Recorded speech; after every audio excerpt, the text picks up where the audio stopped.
welcome to this edition of Border Report Live. My name is Rudy Mideles, your host here in Harlingen, Texas, in the Rio Grande Valley of Deep South Texas. Got an incredible program lined up for you today. Our San Diego correspondent Salvador Rivera and our El Paso correspondent Julian Resendez are going to be speaking with attorney Elon Katz about the legal and political implications of those strikes on alleged narco-terrorists from Venezuela that we have been telling you about. So looking forward to that conversation coming up in just a few moments. But first, let's take a look at some of the headlines making news across the border, starting with the soybean trade crisis that's currently happening. Now, soybean farmers and farm workers are facing crisis now that their biggest customer, China, has halted soybean trading with the U.S. Now, you may remember this current crisis was set off actually back in February. That's when President Donald Trump had announced tariffs on China, and China immediately retaliating by halting trade with American soybean farmers. Just for a little context, up on your screen right now, the American Soybean Association says that China buys most of the world's soybeans and the U.S. grows most of the soybeans bought by China until this year. Let's take a look at another chart, though. You know, I love my data. Now, this one shows U.S. soybean exports to China, Mexico, the European Union combined only buy about 20% of those soybean exports from our country. But China was already on track to phase out U.S. soybeans. This graph from the American Soybean Association shows that a trade war with China during Trump's first term actually resulted in a shift from our soybeans here in America over to Brazilian soybeans. Staying on the topic of economics and specifically trade and tariffs, Mexico's president, Claudia Sheinbaum, says she wants to equalize trade deficits with countries who sell more to Mexico than they actually buy. And of course, we were just talking about them, China is at the top of that list. The president said she wants to double tariffs on countries like China and others who send lots of imports to Mexico. And that would include products like automotive parts, that's a big one, textiles, plastics, steel, and aluminum. But she insists that these tariffs are only about evening trade deficits. No, we export very little to those countries. Mostly we import. And it's not for all that they export to us with low tariffs. It's only for certain industries we believe we need to improve our economy. It is important for everyone to know, including China and the other countries we are putting tariffs on, that we have nothing against them. On the contrary, we admire them. Now, according to reporting from our Julian Resendez right here at Border Report on borderreport.com, Chinese companies have exported about $51.4 billion to Mexico, while Mexican entrepreneurs have shipped $3.83 billion to China. Of course, we're going to keep you updated with the ongoing changes in trade and tariffs, both on Border Report Live and on borderreport.com. And that is a look at the headlines making news across the border. When we come back, though, Salvador Rivera and Julian Resendez are going to be talking about the escalating situation, between the U.S. and Venezuela. Mexico City-based criminal defense attorney Elon Katz is going to help us understand what's at stake legally. Stay with us. Border Report Live is back in 1 minute.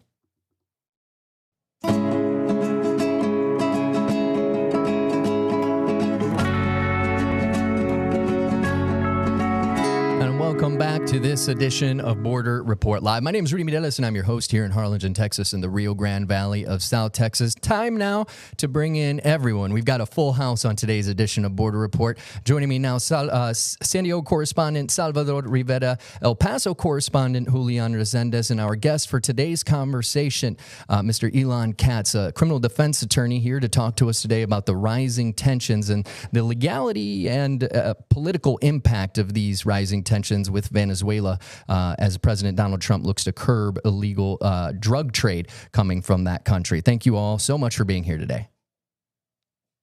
Thank you. And I'll let you, Salvador, go ahead and kick it all off for us. Rudy, well, this, as you know, is about a couple of strikes, at least that we know of. President Trump had alluded to the fact that there might have been a third attack on another boat somewhere in the Caribbean Atlantic Ocean. I know the first one took place on a boat that apparently had left Trinidad Tobago and was in international waters. There are stories that it appeared to be on making a U-turn when it exploded, attacked by military forces. An action proposed and promoted and cleared by the White House. This is video you see of that was released by President Trump's Truth Social media account. It shows one of the boats trying to get away or on the water before it was attacked and blown up by U.S. forces. We heard of a second attack just a few days ago. President Trump saying that this is necessary to get rid of, quote, violent drug trafficking cartels. And again, the video that you're seeing, the images that you're seeing was posted by President Trump on his social media account. He has said that these are cartel is a Tren de Aragua. He's also accusing the Venezuelan government of being behind some of this drug running, being people who are bringing this quote unquote poison into the United States, hurting the U.S. cities and people, killing people here in the United States. Now, of course, I'm going to introduce someone who knows a lot more about this stuff than I do, and this is Attorney Ilan Katz, who is based in Mexico City.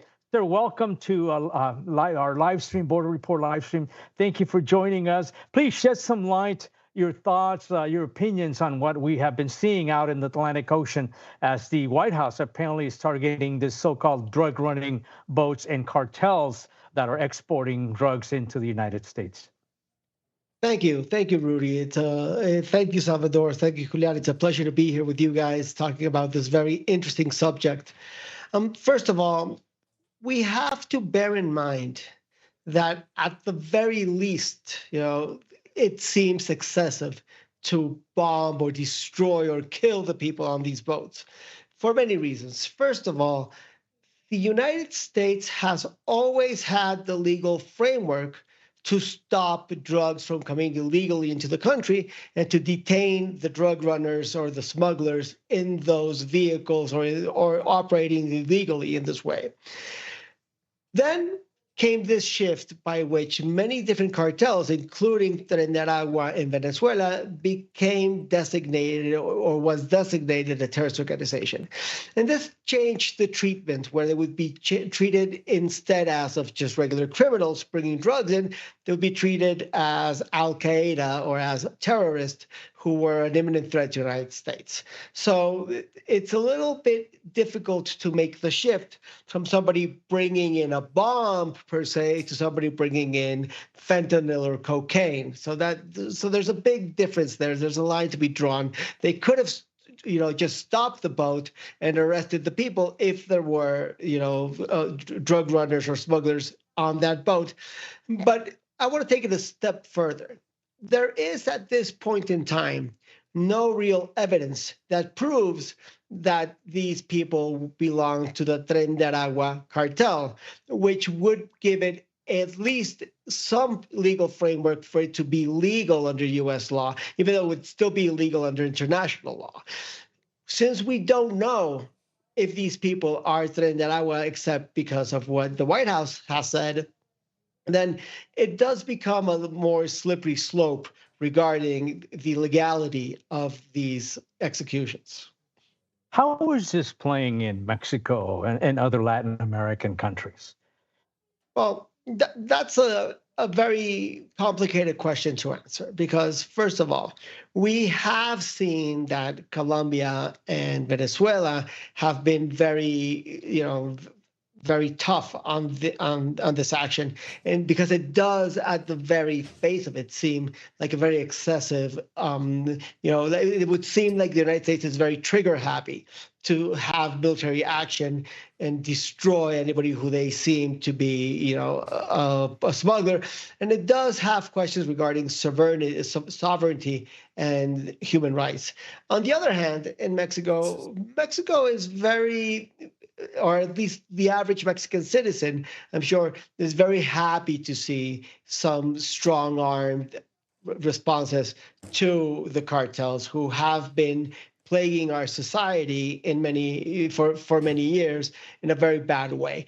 But it is worth mentioning that Claudia Sheinbaum, our president, Omar Garcia Harfuch, our top cop, have been very aggressive during this presidency in attacking, detaining, and deporting drug smugglers and seizing huge quantities of drugs. So Mexico is doing its best to fight the drug trade. It's doing the best to fight illegality in all shapes and forms. And the Mexican citizen, I'm sure, is happy to see any efforts against drug runners. Along those lines, Mr. Katz, as far as Mexico's response, nobody's questioning Mexico's response. We have seen drug lords twice, a large number of drug lords being sent to the U.S. But along those lines, would Ms. Sheinbaum be doing this if the Trump White House had not strong-armed her government through the threat of tariffs and through very strong dialogue? I think it's a yes and no answer. Yes, because we have seen that when Claudia Sheinbaum was mayor of Mexico City and Omar Garcia Harfuch was the chief of police of Mexico City, they were very effective in fighting crime. Their track record has been very effective. But I'm sure that the that the current administration's emphasis on this has hypercharged this in a very positive way for both Mexico and the United States, because we are seeing that this has taken a priority and we are seeing very good results on both sides of the border, but especially in Mexico, which went from a mediocre results to excellent results on the federal government side in fighting drugs. Now, President Trump has promised more strikes both on the water and on land.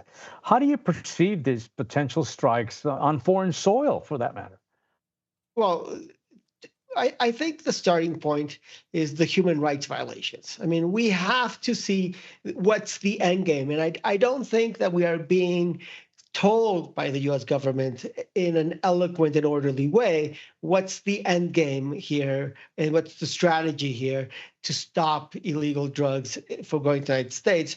Because I understand that it's very, very important to fight fentanyl. Nobody's arguing that. The United States has a right to stop the flow of fentanyl, and it has a right to protect its borders, and has a right to defend American citizens. That's not being argued here. That's not the point. The point is at what cost? If this is going to be done, destroying or trampling over human rights all over the region, then you're fighting, the cure is worse than the disease.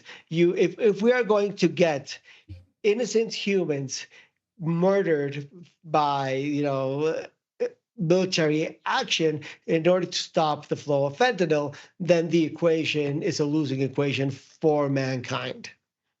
Now, President Sheinbaum has said that she will not stand for any military intervention in Mexico. But how about covert activities? You think she will support this, or other countries in Latin America? What are we going to see? Commandos going into the Venezuelan jungles to keep this stuff from flowing north? What do you see taking place here in the coming months? Well, Venezuela and Mexico are two very, very different scenarios. So let me answer regarding Mexico, and then I'll answer regarding Venezuela. Mexico and the United States have been wonderful partners in fighting illegality, especially in this administration. But historically, we have been collaborating to stop the flow of drugs. What will be the consequences of the escalation? We don't know. But I don't see active, feet on the ground United States soldiers in Mexico. I see more cooperation, more technical or more information being shared, and better results, not soldiers. Venezuela is a hugely different situation, because if the United States wants to have a regime change in Venezuela, then it's highly probable that this will be one of the reasons, or the reason, not to call it a reason and not an excuse, just saying a reason to go in. And I do think that we will see an escalation in Venezuela as time passes and time progresses. We used to say that pretty much all the drugs exported from Mexico or through Mexico were bound for the United States. But it's no secret that Mexico cities like Tijuana have a huge epidemic, a crisis when it comes to people ODing on the stuff, being addicted with drugs. You think this is also a need to intervene and put a stop to it because this is finally truly affecting a lot of families, a lot of people in Mexico? Yes, absolutely. One of the consequences of having stronger borders is that you will have more drugs on this side of the border. You will have, if you keep having an uptick in production and that is stopped at the border, then you will have more Mexican addicts consuming the drugs. It's a simple equation. The more drugs you have, the more addicts you'll have, the more consumption you'll have. So the name of the game is containment. The more you stop the production and the flow of drugs, the less addicts you will have and the less overdoses you will have. I do think that, on the other hand, we are seeing a huge increase in seizures in Mexico, and that will also help stop the epidemic. The main point has to be to stop not only the transportation, but also the production of the drugs. We are speaking with the criminal defense attorney based out of Mexico City, Elon Katz, on the legal and political implications of strikes on alleged narco terrorists from Venezuela. We have to take a very quick break, but we're going to continue this conversation after the break. So stay with us. Border Report Live is back in 1 minute.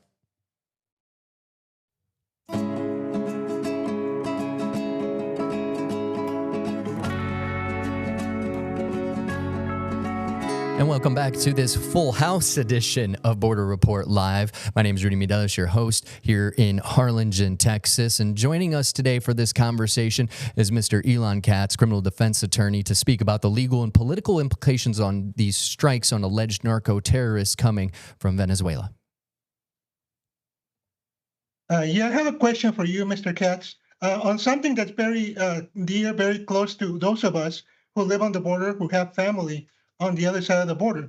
And you touched on the increasing consumption of drugs and trafficking of drugs on the Mexican side. Now, my question is, do you see Mexican society, the Mexican government, putting a stronger emphasis on both preventing the trafficking of the drugs, the presence of the drugs on the Mexican side of the border, and also combating addictions? Because, from experience here reporting on the border, drug addicts don't just spring out of the ground. A drug addict becomes a drug addict because there's a supply and somebody approaches him or her offering drugs, sometimes even giving away the drugs the first time just to get him hooked. How do you see how this is playing out on the Mexican side of border cities? Well, first of all, I think that there has been a lapse in a sane policy, both on both sides of the border, regarding the treatment of addicts. I think that the treatment of addicts is a huge part of any holistic drug program in either country or anywhere in the world.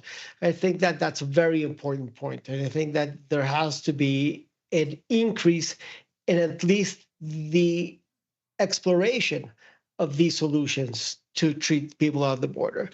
But there are two different problems on the border. One of the problems, which is a higher problem, is the amount of violence that comes with the drug trade. We have seen very, very high numbers in the last 12 to 13 years in Mexico regarding violent deaths between fights with the cartels, which are far higher than the numbers regarding overdoses in Mexico, which I think should take a back seat to the violence that is happening continuously in Mexico, especially at the border, especially in Tamaulipas, where we have seen this situation get out of control. So that's a very, very important part of the equation.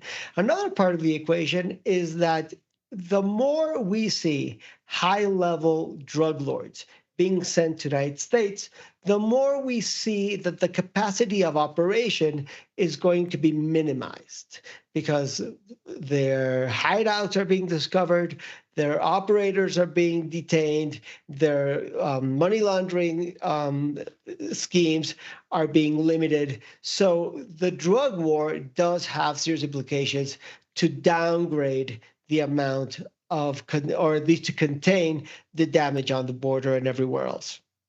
Let me follow up to that question. We keep talking about addicts, but I keep going back. Addicts don't just spring out of the ground.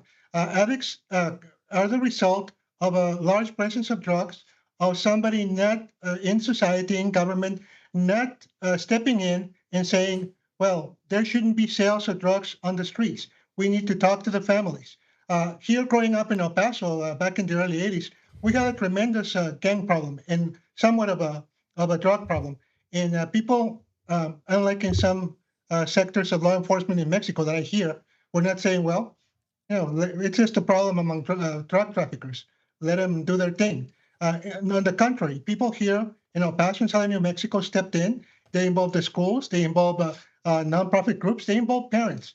When can we expect to see this type of societal action in Mexico to prevent the development of drug addicts, ordinary kids just going down that path? Well, first of all, you're right. You're absolutely right. That is a major problem. But let me explain the challenge.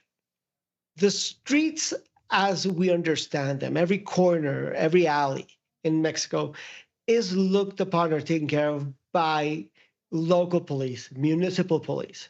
And municipal police tend to be the least funded and the most corrupt. So we are giving this huge task to the people who are less prepared to do it. We need the federal government to get involved on cleaning up the streets in Mexico. And I think that would be a very, very positive change in the policy regarding how to keep kids off drugs and people off drugs. As long as we keep relying on municipal police to do this, we're going to be fighting an uphill battle. Mr. Katz, thank you again for being with us. And I'm really happy that you decided to join us to share your expertise and your knowledge. I wanted to ask you something else. As we approach President Sheinbaum's first year in office, how do you grade her out, not just on drugs, immigration, but overall as president of Mexico? Well, there are many, many places or many areas where she's doing a fantastic job, a fantastic job. I mean, first of all, I always like to say that she's very, very smart and she's very objective. But one of her major virtues is that she has always had the capacity to administrate powerful men. And in this case, Trump is the powerful man. So she has been giving what is elemental in our relationship and our bilateral relationship to get things done well. I always say that Mexico and the United States are more than neighbors. We're lovers. So we have to tread this relationship very, very carefully. There are other things where we'll have to see how it plays out. I worry about the judicial reform. I'm optimistic that it will play out well, but there's going to be a curve regarding the judicial reform. I'm very worried about the reform of the Amparo law, which seems to give more power to the government and less rights to the individual. So we do have to protect things regarding legality. And I think that she has to give more than she takes on that ground. We can't have a powerful, good country without having good rights or powerful rights for the citizens. But on the economy, on security, on our foreign affairs, she gets an A+ from me so far. Wow, A+, that's pretty good. You foresee she'll continue with this success, in your opinion? Well, there are a lot of things in play, of course, and nobody can predict the future. But she has been tremendously effective and very, very smart in how to proceed. So I do think that we will have a good president. I like her, I think that she represents the best that the party had to offer, or some of the best people that the party had to offer.